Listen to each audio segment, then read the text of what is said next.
Hey, welcome to this video. Today we'll talk about the sign of codependency. If you think you might have codependency, I recommend talking to a psychologist or therapist that might be able to support you.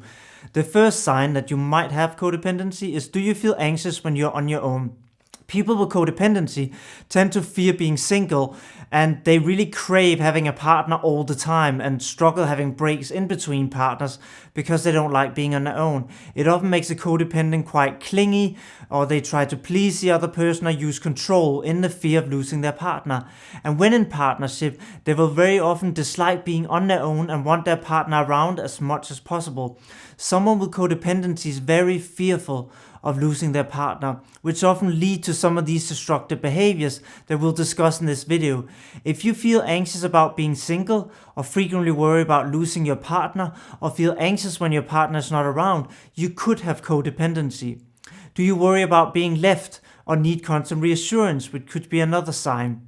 If you spend a lot of time worrying about being left by your partner, you could again have codependency. If you seek out frequent reassurance that you are loved and that your partner will stay with you, or if you experience persistent jealousy, then that could again be a sign. Do you push for compliments or get upset if you don't get them regularly? Do you attack your partner for having his friends and having their own space? These could also be signs of codependency. An almost obsessive worry about being left is common amongst codependency, and they tend to seek this constant closeness and want to do everything together.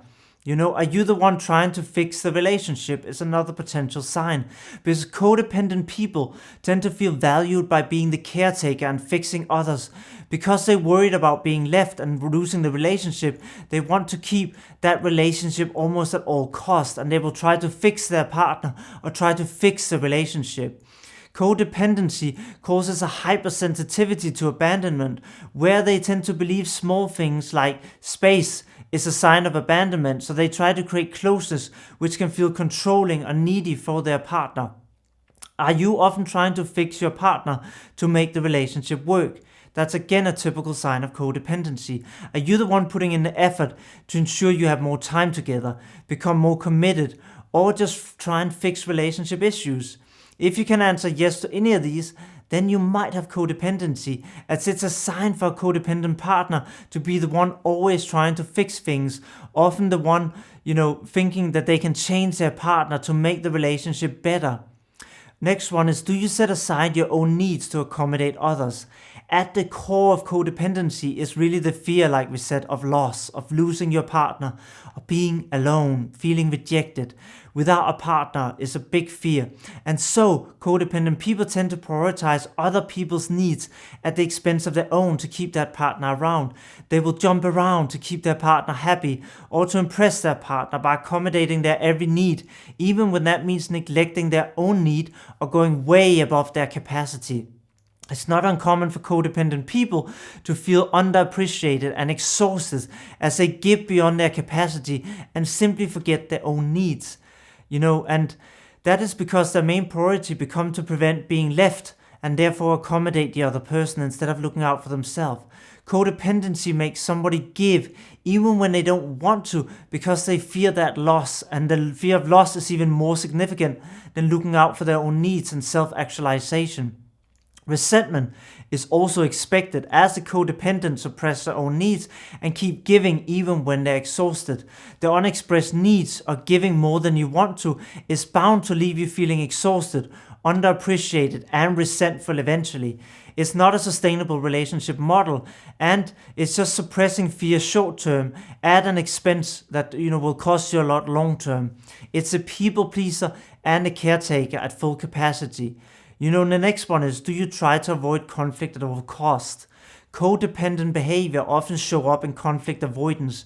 If someone has codependency, they will not speak up when they feel they're violated, or when they feel something is off or they might be taken advantage of. They stay silent to preserve the peace, because ensuring peace and not being left is their main priority because of their excessive fear of being on their own or being left. This conflict avoidance has horrible consequences, as the long-term stress of being violated, used, and not having your needs met is resentment, high level of stress hormones that really cause damage to your mental and physical health. And it also has a severe impact on your self-worth as you continue to reinforce that narrative that you're not worthy, that it's okay for people to be more important than you. It's a reenactment of a childhood story that you would only be safe if you accommodated other and let them violate you. And, that's how you learn that you would not be abandoned or rejected. While your circumstances have obviously changed and you are now an adult and you can survive on your own and you can find new friends and even new family, the learned anxiety of rejection or abandonment can really cause the codependence behavior to play out even in adulthood, as we see all the time. Do you find it hard to say no and let others overstep your boundaries?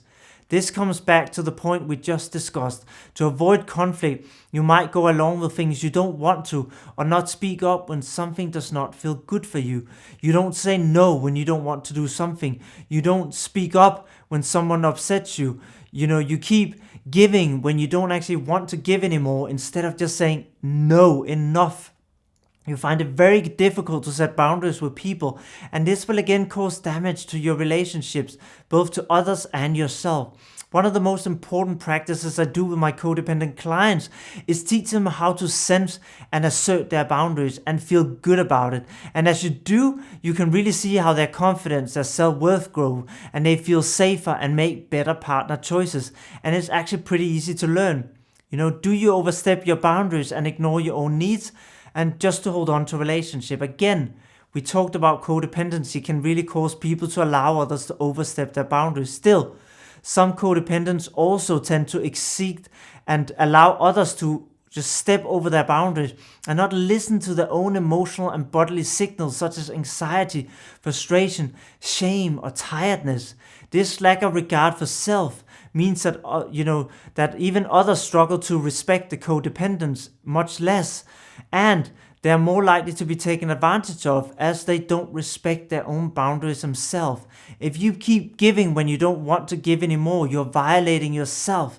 And you're teaching yourself that you can't trust yourself, which makes the world a fundamental unsafe place. When given a choice, the codependency always choose to look out for others over themselves, and to some extent, even when it's harmful to themselves.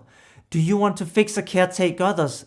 Again, big sign of codependence, because they're defined often by caretaking, being the fixer, the people pleaser, who constantly try to make other people like them, fix all issues, and instead of looking out for themselves, they look out for others.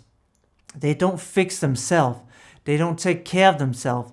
They don't look out for themselves. They treat everyone else great and themselves quite horribly. Codependence is a learned behavior where the caregivers were taught you that you only had value when you pleased them, when you fixed things, and when you took care of things, or maybe even supported the caregiver. The codependents learned that they are responsible for others, have to look out for others, and that their needs are not that essential. Often neglect, abuse, or abandonment can cause codependency. Next week, we'll look at how to heal this. Don't forget to subscribe and turn on notifications so you get my weekly videos. If you want one-to-one coaching or learn more in the online program, then check the link in the description below. I'll see you next week.